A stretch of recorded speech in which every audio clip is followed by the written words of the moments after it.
Depois eu volto. Pessoal, estamos no ar. Olá, estamos iniciando mais uma live pública, central do servidor. Estamos na live hoje, eu, presidente da Pública, José Gomes, a Silvia, secretária-geral da Pública, Hugo, que é o vice-presidente da Pública, que está aí com o seu neto Bento, e o Carlos, que é diretor de patrimônio da Pública. Muito bem. Hoje nós temos programado uma live com o deputado José Guimarães, do PT, e o nosso assunto seria discutir exatamente os caminhos do Congresso em relação ao serviço público. Mas o deputado foi chamado com urgência para uma reunião na casa do Rodrigo Maia, já que amanhã nós teremos uma votação sobre o adiamento das eleições. Então, o deputado não pôde estar conosco hoje, mas nós vamos conversar sobre serviço público e sobre uma campanha importante que foi lançada hoje, que é o Brasil para a Democracia, o Brasil para a Vida. Bem, iniciando, podemos conversar um pouquinho da importância do serviço público, que eu acho que o próprio Congresso ainda não percebeu a necessidade de um serviço público que vai atingir todo mundo. Vai atingir o que está desempregado, o que tem baixíssimo salário e o que tem salários maiores. Essa é a função do serviço público, na verdade. Não é um serviço que é prestado pelo Estado sem a necessidade de ser vendido para o cidadão. Ele é disponibilizado ao cidadão. Não que ele é gratuito, porque o cidadão já pagou impostos, mas mesmo aquele que não teve condições, que está desempregado, ele tem direito constitucional de receber o serviço público. O serviço público que é educação gratuita, saúde gratuita, e olha, falando em saúde agora, a salvação que foi o SUS, que é um serviço público durante essa pandemia, habitação, justiça, segurança. Então, eu vou deixar os amigos aqui da Pública falarem um pouquinho sobre serviço público antes de entrarmos diretamente no Brasil para a Democracia que foi instalado hoje. Começa, Silvia? Posso começar. Oi, pessoal, boa noite. Infelizmente, o nosso líder não pôde participar em função do tema eleições, que está se discutindo sobre o adiamento, a importância do adiamento das eleições, e nós vamos falar sobre o Brasil pela democracia, o Brasil pela vida, mas antes disso a gente vai se mostrar como Pública, a central que defende o servidor público. Na verdade, a Pública ela está ao lado da luta de todo e qualquer trabalhador brasileiro, mas ela defende o servidor público e não o servidor público por servidor público, ela defende o servidor público para prestar um serviço à população.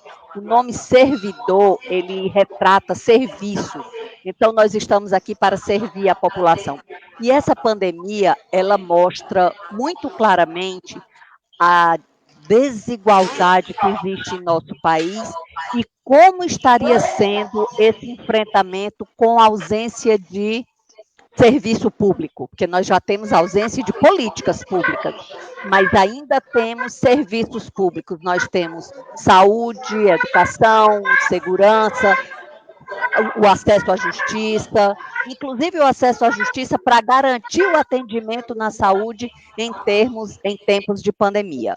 A importância do serviço público. O cidadão brasileiro, ele costuma menosprezar a importância do serviço público, porque acha que o servidor público é privilegiado. Não, o servidor público ele não é privilegiado. Ele lutou muito para ter seus direitos respeitados, mas o servidor público ele está aqui para servir, para prestar um serviço à sociedade. Imaginem você, um país com as condições do nosso Brasil, com as dimensões do nosso Brasil, um país de dimensões continentais, se não tivéssemos acesso a saúde pública? Como estariam os quilombolas? Como estariam as comunidades ribeirinhas do norte do país? Como estariam aquelas comunidades de pescadores isolados no Brasil? Silvia, Então, eu oi. vou pedir um instantinho para você. Eu acho que tem alguém aí com o microfone ligado e está vindo som externo. Não sei se é o É Hugo. só desligar todos, é só mudar. Sim, mas eu não tenho aqui como desligar. É a Raquel que está cuidando disso. Pronto, Silvia. Pronto, saiu. Então, assim, é muito importante que valorizemos o serviço público, que cobremos dos nossos governantes serviço público de qualidade. Uma certidão negativa que você precisa junto à Receita Federal, ela é gratuita, diferentemente da política dos cartórios, onde se paga tudo. As pessoas costumam menosprezar a importância do serviço público, mas elas sentirão muito quando todos os serviços passarem a ser pagos, quando tudo passar a ser terceirizado e privatizado, como quer o ministro da Economia. Hoje você tira uma certidão negativa pela internet. Se você não tem computador e internet, a Receita Federal, ela disponibiliza computadores para o público ir lá e acessar a rede e tirar sua certidão negativa. Então, hoje as pessoas menosprezam, mas elas têm acesso ao serviço. A partir do momento que perderem isso, e aí para resgatar isso é bem mais difícil. Então a gente precisa colocar consciência na cabeça das pessoas e mostrar a importância do serviço público na saúde, na segurança, na educação, no acesso aos direitos básicos, no acesso à justiça. Então é muito importante termos essa clareza da importância, da necessidade e da atuação do serviço público dentro de um país cidadão, dentro da diminuição das desigualdades sociais, dentro de um tratamento mais isonômico ao cidadão e, principalmente, defendendo nossa democracia e a soberania do nosso Estado. Obrigada.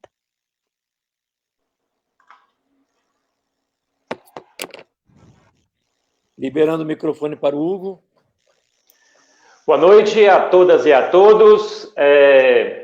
Presidente, eu gosto sempre de dizer que, na verdade, o Estado é o servidor público. Não existe Estado sem o servidor público. Nós estamos aqui em Minas Gerais, no Estado que tem, hoje, como chefe de executivo, alguém que é contra o Estado, que defende o Estado mínimo, né? Um governador que defende o Estado mínimo.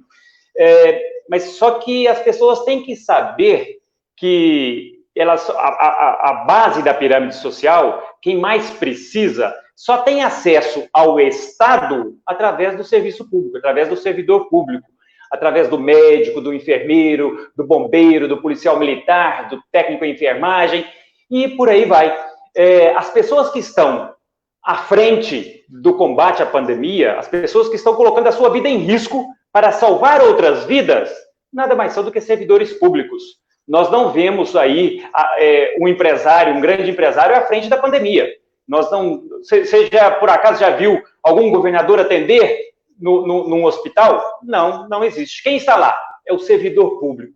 E esse servidor, eu vejo assim, como a população ainda não sabe que as pessoas que levam o Estado até elas, as comunidades ribeirinhas, por exemplo, quando que uma comunidade quilombola tem acesso ao Estado?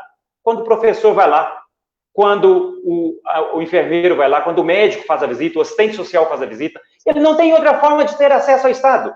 Então, quem é que faz esse discurso de diminuir o servidor público? Ele está tentando diminuir o acesso a essas pessoas ao Estado. Eles estão querendo privatizar o Estado para ficar com um Estado que cuida somente de banqueiros e grandes empresários.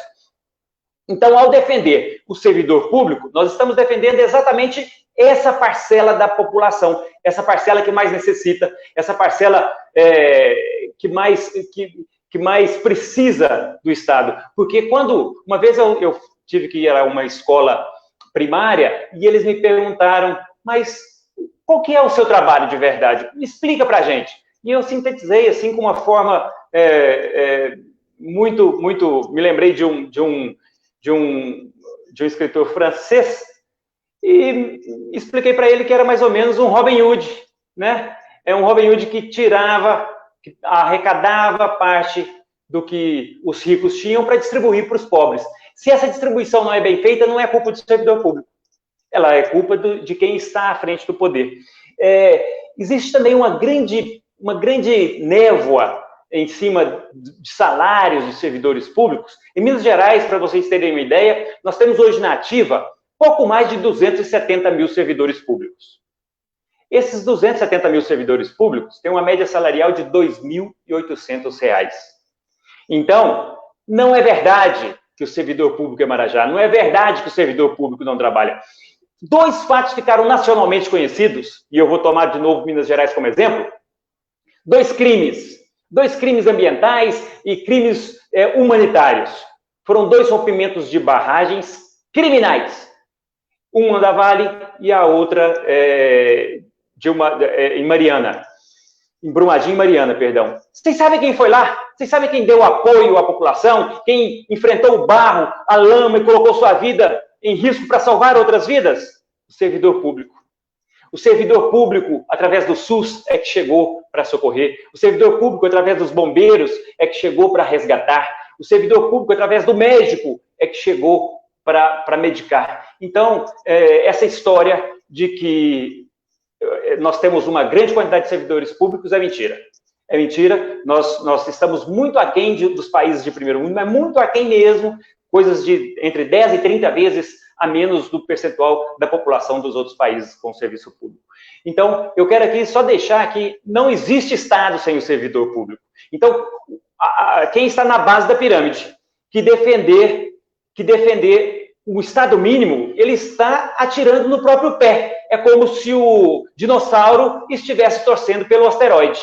Então, o servidor, esse pessoal da base da pirâmide tem que ser conscientizado e eles têm que ser alertados que o técnico de enfermagem, o enfermeiro e o médico são servidores públicos, que o policial é servidor público. Então, todas essas pessoas são servidores públicos que pagam seus impostos em dia e não tem como sonegar. São essas as minhas considerações iniciais e vamos em frente com esse bate-papo gostoso.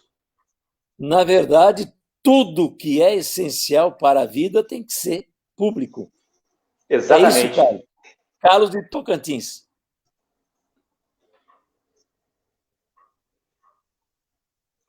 Carlos está sem som. Sem som.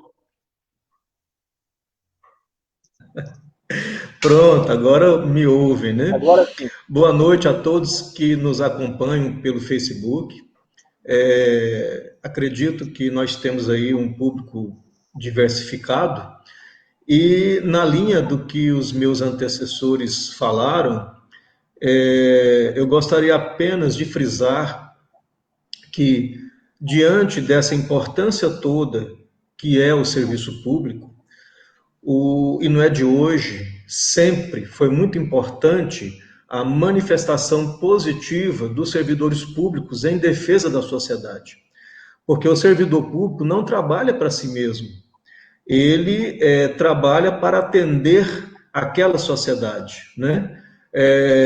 Se você pegar, por exemplo, o livro do Contrato Social, de Rousseau, ele já fala que o cidadão abriu mão da sua liberdade individual para viver na coletividade, porque assim ele teria o braço forte do Estado que viria a seu socorro. E esse braço, ele é o servidor público, né?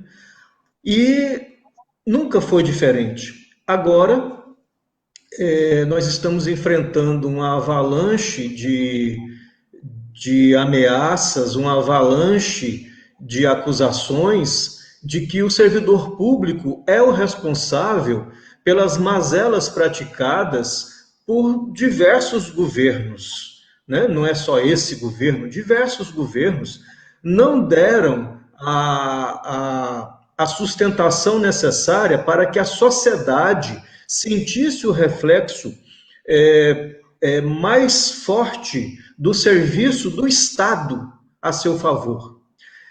A cada dia, a sociedade ela pede mais Estado. O que é isso? Ela precisa de mais educação, traduzido em escolas e profissionais de gabarito para educar nossos filhos e a nós mesmos, né?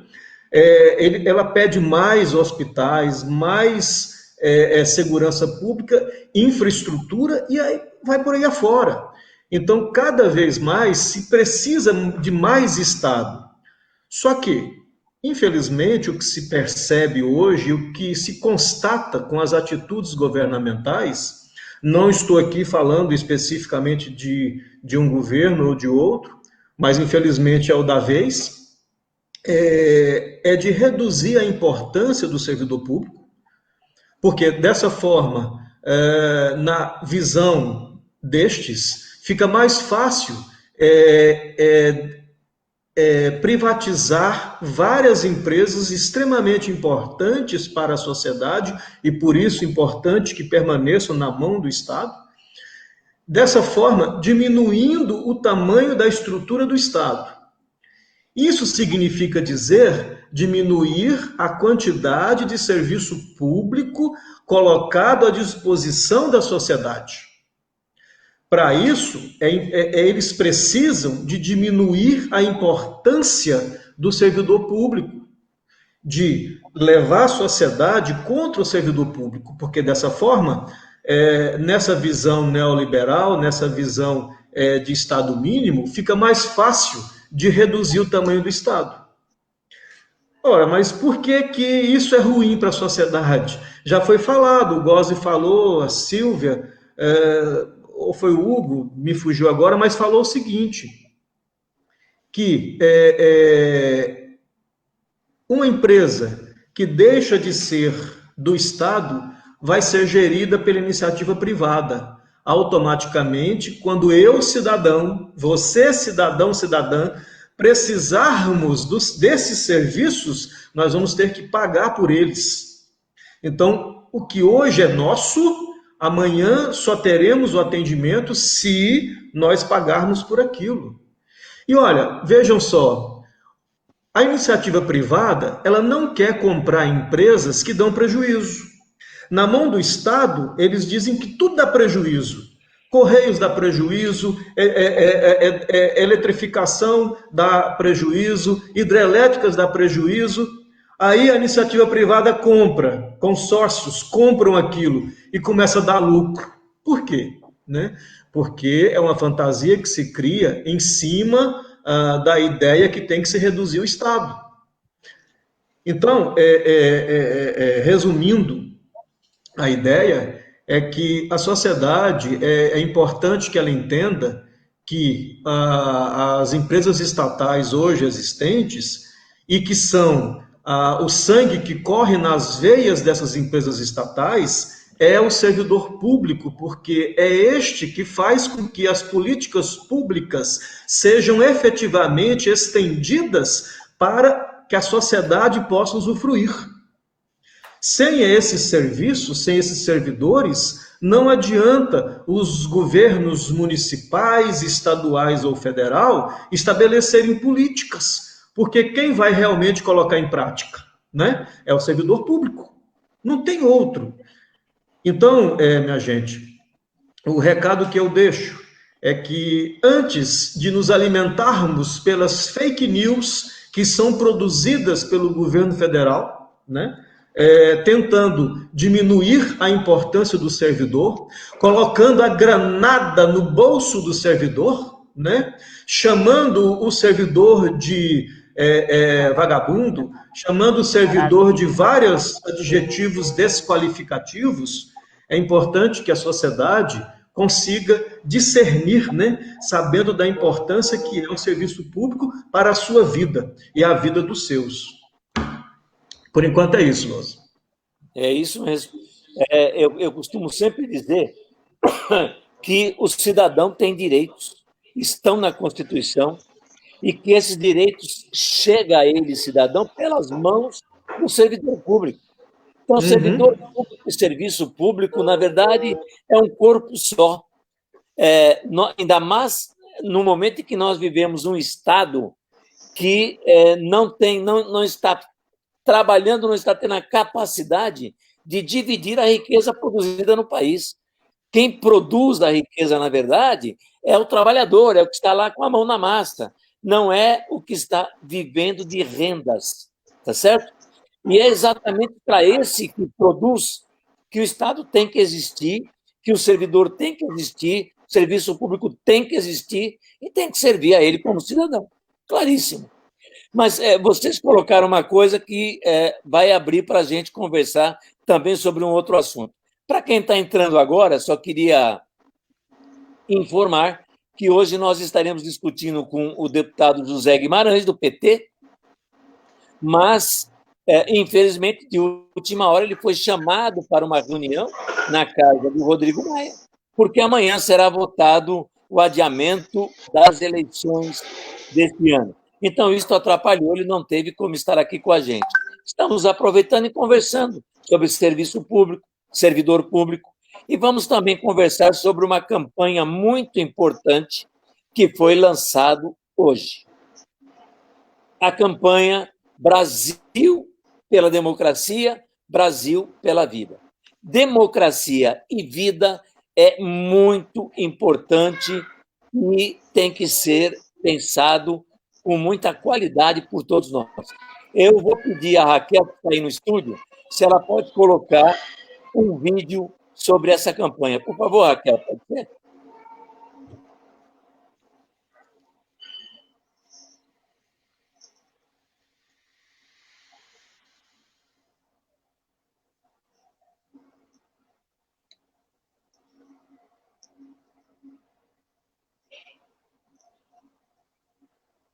Não está. Não está rodando. Pronto. Isso, pronto. Faltou o som.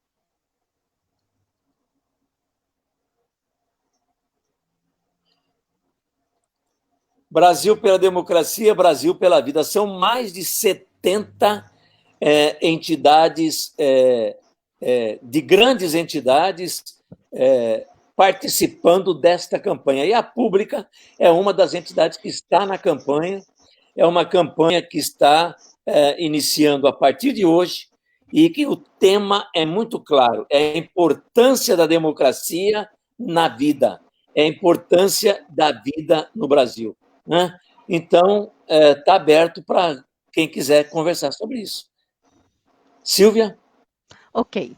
Bom, essa campanha Brasil pela Democracia, Brasil pela Vida, ela já é a terceira mais comentada no Twitter. E é uma campanha que tem a intenção de resolver as coisas no diálogo, respeitando as diversidades, respeitando as diferenças. No passado foi preciso que todos abrissem mão das suas divergências e se unissem para fazer valer o direito do cidadão brasileiro. E é isso que essa campanha busca. Essa campanha busca trabalhar em cima das convergências e tentar fazer com que o cidadão tenha cada vez mais acesso à cidadania. Não existe democracia sem respeito ao cidadão, sem respeito ao direito do cidadão. E essa campanha, ela visa isso, respeitar a democracia, respeitar a vida. E democracia é vida. E dentro da democracia devemos também respeitar o direito do cidadão. O Carlos falou sobre as fake news. É outra coisa que essa campanha vem tentando, é mostrar a verdade. Porque em cima de fake news elegemos um presidente que não tem compromisso com a vida. Mas nós temos compromisso com a vida. Porque quem desrespeita, quem menospreza a relevância de um vírus desconhecido que vem atacando o mundo inteiro, para mim não respeita a vida. E nós precisamos trazer o nosso povo à realidade, à informação verdadeira, dialogar com políticos de todos os campos. A nossa central é uma central plural, que respeita as divergências, e a intenção dessa campanha é trazer as convergências. Nós precisamos fazer com que a população entenda o que está acontecendo no país e a necessidade de, mesmo não podendo ir às ruas, poder protestar e chamar as pessoas à razão. É uma campanha muito importante, como o presidente Gozzi falou, nós temos 70 entidades de grande peso envolvidas, mas nós queremos muito mais do que isso. Nós queremos o seu envolvimento, cidadão. Nós queremos o envolvimento individualizado de cada um, lutando pela democracia, lutando pelo respeito à vida, lutando pela soberania, por um país mais justo. E vamos começar essa defesa nos atentando para a questão da mudança das eleições. É uma mudança difícil, nunca vista no Brasil, mas se faz necessária, porque não podemos colocar o interesse de uma eleição acima da vida do cidadão. E eu creio que amanhã o Congresso vai dar uma resposta positiva para evitar aglomerações. Outubro está aí e nós não podemos, de forma alguma, colocar a vida das pessoas em risco. E isso não é um dizer... Por que eu estou tocando nisso? Porque muitas pessoas podem dizer, vocês estão defendendo a democracia, mas está se querendo adiar as eleições. O adiamento das eleições se dá em respeito à vida. É muito perigoso colocar as pessoas em aglomerações. O Hugo falou da importância dos profissionais de saúde e outros profissionais no combate a essa pandemia. Eu vou citar um exemplo do Rio Grande do Norte, apesar de cearense, mas é do Nordeste. Nós já tivemos mais de 20 médicos mortos em função da Covid-19, colocando a sua vida em risco e perdendo a vida. Por isso, a democracia ela está diretamente ligada à vida, ela está diretamente ligada ao respeito ao direito do cidadão, ela está diretamente ligada ao acesso às informações corretas, ao acesso aos serviços públicos, e esta campanha quer muito mais do que isso, ela quer trazer você, cidadão, para fazer você ser respeitado e para fazer com que você tenha consciência e traga essa consciência para compartilhar conosco. Muito obrigada. Aliás, eu queria colocar, pessoal, que ela começou com 70 entidades mais centrais, maiores, né? As centrais de servidores públicos, de trabalhadores, CNBB, OAB, mas a partir de hoje, toda e qualquer entidade de base pode entrar na campanha. É só entrar lá no www Brasil pela Democracia e consegue incluir a sua entidade. Então, entidades que estão aqui nos ouvindo, comecem também a entrar no Facebook, a entrar no site e comecem também a trabalhar com a gente. E eu queria também dizer que no dia 4 e 5 de julho, 4 e 5 próximo, nós faremos um festival com diversas atividades distribuídas pela internet, propostas pelas organizações e movimentos participantes. Estão na programação palestras, atividades culturais e manifestações online. Nós estamos chamando o dia 4 e 5 de julho de Virada da Democracia. Hugo. Bom, democracia é sempre bom lembrar que são duas palavras que juntaram do grego, né, de demos, povo, e kratos, poder, e então seria algo muito próximo do povo no poder, só que a população, a democracia é uma coisa interessante, que ela aceita tudo, aceita até mesmo atentar contra ela própria, até mesmo um atentado contra a democracia, aceita as pessoas pedirem intervenção militar. As pessoas elas têm que perceber que para ver o quanto a democracia é importante, é só elas pesquisarem, tirarem a preguiça, deixarem a preguiça do lado, abrirem o livro de história, esquecerem as gravuras e lerem o que acontecia na época da ditadura militar, quando o povo pedia a democracia. E aí os cemitérios clandestinos estão aí para nos mostrar o que aconteceu com essas pessoas, esses heróis que brigaram por ela, que deram o sangue e a vida. Como está em moda, nós estamos num governo que se diz ultraliberal, que confunde muito, que nunca leu nada sobre liberalismo, mas eu vou pegar um ícone da direita, um ícone do liberalismo, que é Churchill, que ele dizia que a democracia é o pior dos regimes políticos, mas não há nenhum sistema melhor que ela. Então, se Churchill trazendo isso para cá, eles citam, sempre gostam de citá-lo, mas esquecem de citar que ele defendia a democracia, esquecem de citar isso. A pesquisa da Folha de São Paulo deixou assim, muito claro, nem precisava disso, muito claro o apoio das pessoas à democracia. Mais de 75% do Brasil defendem a democracia, não é que apoiam, defendem a democracia. Então, se nós analisarmos algo histórico, uma vez eu li, não me lembro se Darcy Ribeiro, que ele dizia que 11% da população brasileira era composta por fascistas, pessoas que eram fascistas e nem sabiam que eram. Humberto Eco tem lá 13 ou 14 tópicos para se definir o que é o fascismo. É ser contra a instituição, contra a mídia, querer fechamento de mídia, contra as minorias, contra negros, tem vários desses lá. Eu não vou falar muito, não, senão vai se enquadrar num político conhecido do Brasil, né? Eu vou começar a descrevê-lo. Então, mas nós temos que ter muito cuidado com isso, Gozzi, porque se a democracia, se a palavra vem de uma junção de palavras que defende o povo no poder, como é que nós vamos defender a morte do povo? Como é que nós vamos ignorar a morte do povo? Quem você acha que está morrendo, Gozzi? Quem vocês acham que está morrendo? É o pobre, preto e favelado. Quem está morrendo não são os ricos que foram e trouxeram o vírus para dentro do país. Não, esses não estão morrendo, não. Esses estão se tratando do Einstein e do Sírio-Libanês. O pobre é que está perdendo, não existe. O Estado se tornou pequeno. O Estado está pequeno para acomodar todas essas pessoas no leito do SUS. É isso que a importância do Estado, que agora o Estado é tão importante, a presença do Estado é tão importante, que ele define, a presença do Estado define quem vive e quem morre.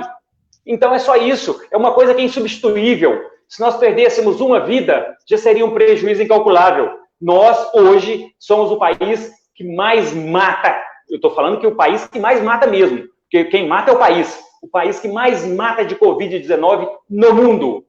Então isso é simplesmente um absurdo, está matando o povo. Metade dessa palavra, democracia. Mas democracia é o respeito total à vida, né? A vida em todos os seus sentidos. A vida no sentido de um indivíduo viver bem, ter condições de ter uma vida boa e ter liberdade de pensamento e de ação. Não é isso, Carlos? O microfone. É isso mesmo, Gozzi. E para falar sobre esse assunto, eu vou fazer um exercício de coragem aqui. Eu nasci no dia 4 de agosto de 1964. Né? Alguns não gostam de falar a idade, né? Mas já falei. Eu disse isso para deixar claro que eu nasci no final da época da ditadura, né? Aliás, no início, né? No golpe militar. Perdão, errei aqui o argumento. Então, assim, mas como a tenra idade não me permitia ter conhecimento do que ocorria naquela época, né? Depois, com um entendimento maior, com os estudos, é que eu pude perceber que aquele foi um mal muito grande, né? Não precisa ir muito longe, basta perguntar ao seu vizinho, o seu pai, seu avô, que viveu aquela época em sua plenitude, para ele dizer o que era, o que foi, né? Então, os livros de história, nenhum deles passa a mão nessa situação e dizer que foi bom, né? Só igual o Hugo, eu não vou falar muito não, para não dizer o nome, mas só alguns membros aí do atual governo federal é que dizem que, inclusive, não teve esse período no Brasil. E queriam até comemorar, né, aquela data, queriam que as escolas comemorassem. Olha que absurdo se chega, né? Dito isso, para trazer para o momento presente, né? Aí, ó, o Hugo citou aí um personagem histórico, né? Dizendo que parte da sociedade é fascista, até mesmo sem saber, né? E agora, com os devidos estímulos, essa questão que pode ser que seja natural nessas pessoas, elas ficam afloradas, né? A coragem de expô-las, ela potencializa à medida que o chefe maior expõe. Então, isso vai empoderando essas pessoas, e essas pessoas são extremamente agressivas, né? Você vê aí, né, pedida de intervenção militar, soltando foguetes no Supremo Tribunal Federal, a corte máxima da nação brasileira, e com palavras de ameaça. Hoje são fogos de artifício, mas amanhã poderá não ser fogos de artifício, e aí por diante. Ora, gente, de repente eu posso achar que uma determinada instituição, não o Supremo, não o Legislativo, não o Executivo, mas qualquer uma delas, esteja praticando atos que não são, no meu ponto de vista, adequados. Mas eu, como cidadão, eu posso debater, e esse é o bom da democracia, né, Hugo? Ela aceita tudo, né? Então, assim, nós podemos debater em vários colegiados, em vários fóruns como este aqui, né? E tentar sanar, exigir daquelas pessoas que se comportem de modo diferente, ou não conduzir mais aquelas pessoas, aqueles cargos, se estes forem eletivos, ou cobrar da justiça que realmente faça justiça com relação àquelas ações que, no nosso ponto de vista, são irregulares. Agora, pedir fechamento de Congresso, ameaçar o Supremo Tribunal Federal, ameaçar governadores porque estão tentando combater esse vírus maldito em seus territórios, né? Isso é democracia? Né? Que, olha a dualidade da coisa, né, Hugo? Né? Silvia e Gozzi, e quem nos ouve e nos assiste. A dualidade da coisa, né? É democrático toda essa expressão, mas não é a favor da democracia o que se expressa, né? Então, democracia é algo muito diferente, todos nós sabemos a diferença, mesmo como eu não sei falar da história da época da ditadura, mas eu sei através das pessoas que me falam e através dos livros, que esses não mentem, com relação ao que foi. Então, e por que surgiu, né, Gozzi? Eu gostaria até que você falasse para nós, por que surgiu esse movimento em favor da democracia? Em pleno Covid-19, em plena pandemia, onde nós não podemos sair às ruas, é porque aqueles que estão atentando contra a democracia estão saindo às ruas e estão de uma forma muito agressiva, falando daquilo que eles acham que seja bom para eles e não para a sociedade como um todo, né? Então, quando se pensa em sociedade, não se pensa em si mesmo. A gente tem que pensar o seguinte: se para a sociedade aquela coisa é boa, para mim será, porque eu faço parte da sociedade, né? Então, assim, esse movimento, ele surgiu por quê? Porque da necessidade de mostrar que essa quantia pequena de pessoas, a intenção delas e a opinião delas não pode prevalecer sobre a opinião da maioria esmagadora. Teve uma hashtag aí, hashtag somos 70%, vocês se lembram disso? Então, assim, é justamente porque falam que eles são 30%, mas nós somos 70 e vamos estar aumentando, e isso vai tomando corpo e vai aumentando, e tem que ser assim. A democracia, a decência tem que prevalecer, e não essa bandalheira que se quer. Olha, Carlos, se nós pegarmos a história do Brasil, nós tivemos diversos momentos em que houveram golpes, tá certo? Até a proclamação da República foi um golpe no Brasil. Então, a partir do grande movimento Direta Já, que eu tive a felicidade de participar, porque estava na Praça da Sé, aqui em São Paulo, quando milhões de brasileiros estavam lá pedindo diretas já. A partir daquele momento, nós atingimos um início de uma nova democracia, aos trancos e barrancos, com falhas aqui, acertos lá, mas a democracia veio vindo até agora.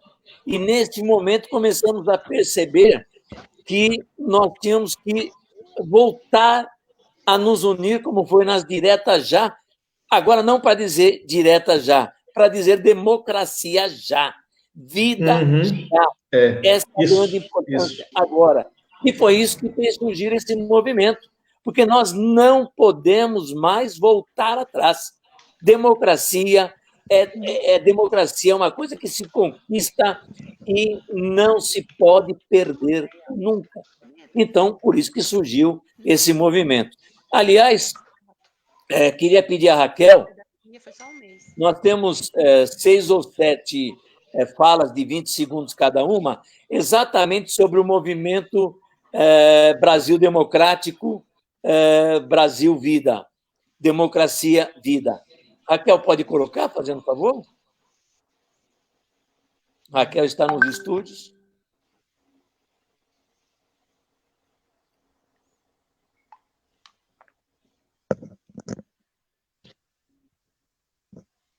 Importante que entre com o som. Vamos. Acho que está sem o som. Está sem som.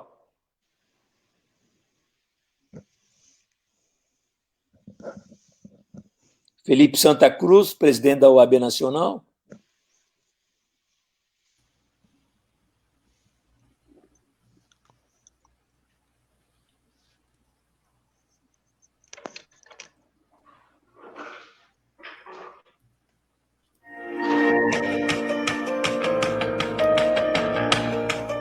A OAB faz parte deste grande movimento em defesa da democracia e da vida.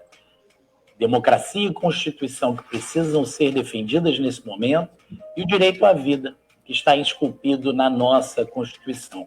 A vida de todo brasileiro é importante. Olá, eu sou Ildeu Moreira, presidente da Sociedade Brasileira para o Progresso da Ciência, a SBPC, que luta sempre pela ciência, pela educação, pela democracia e pela redução das desigualdades. É muito importante, nesse momento difícil, que todos os cidadãos e cidadãs estejamos juntos pela democracia e pela vida no Brasil.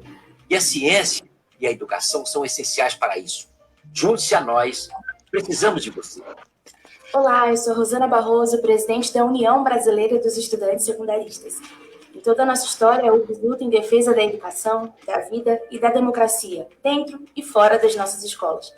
Por isso, a gente adere ao movimento Brasil pela Democracia, porque acreditamos que esse é um debate central nessa nossa luta pela construção de um Brasil melhor, mais justo e menos desigual. A democracia no nosso país está sob grave ameaça. Sem democracia não tem luta pelos nossos direitos. Não tem defesa do meio ambiente, da água, do rio, da floresta, de direitos indígenas. Não é o combate às desigualdades sociais. Esse daqui é o momento da gente se unir, de esquecer qualquer tipo de diferença, estar junto, na defesa do Brasil e na defesa da nossa democracia. A Pública Central do Servidor está aqui para defender com os companheiros a vida e a democracia. Somente a democracia nos dá a vida plena. Portanto, estamos aqui pela democracia brasileira e pela vida. Sou o pastor Inácio Lemke, presidente do Conselho Nacional de Igrejas Cristãs, CONIC, e nesse momento nós nos unimos com todas as forças em defesa da vida em toda a sua amplitude. Por isso, estamos apoiando a campanha em defesa da democracia no Brasil.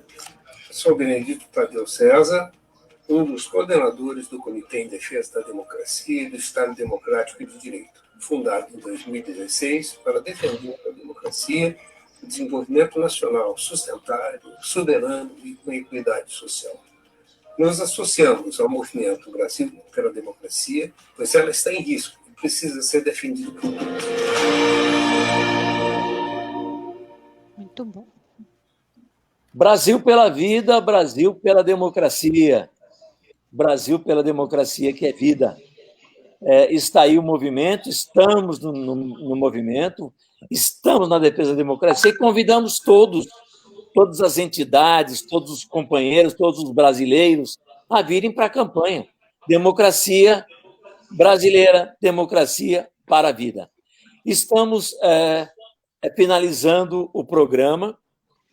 Nós faremos um programa hoje com o deputado José Guimarães, do PT, líder do PT, mas ele teve uma reunião urgente na casa do Rodrigo Maia, presidente da Câmara, porque eles estão decidindo uma votação que vai acontecer amanhã sobre o adiamento das eleições. E, por isso, nós conversamos aqui sobre cidadania, sobre serviço público, sobre democracia no Brasil e sobre democracia pela vida. Então, eu quero passar a cada um de vocês para dar o minuto final. Silvia? Ok, muito obrigada a todos. Conheçam nossa campanha, ajudem a divulgar nossa campanha e venham para a defesa da democracia, para a defesa da vida, para o respeito ao cidadão. Muito obrigada e boa noite. Hugo? Bom, vamos fazer esses 75% chegarem próximo de 100%.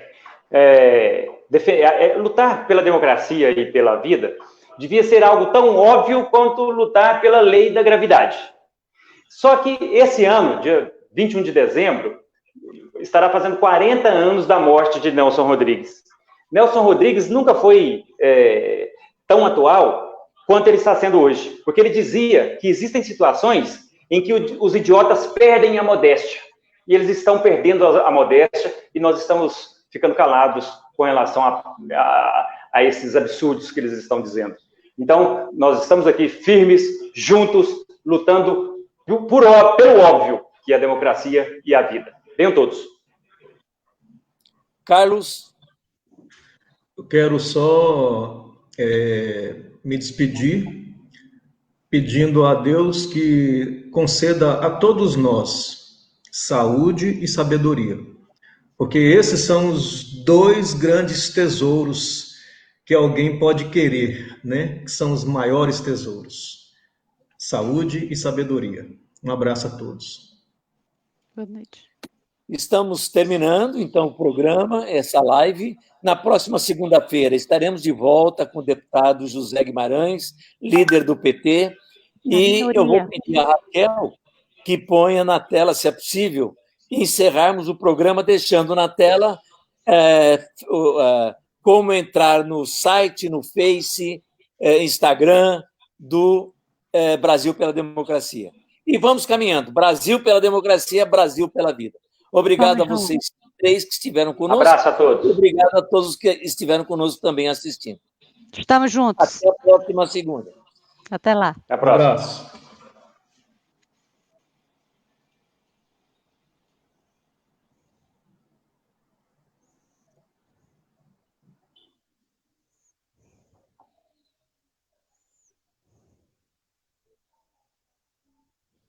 Tá aí o Face, Brasil pela Democracia,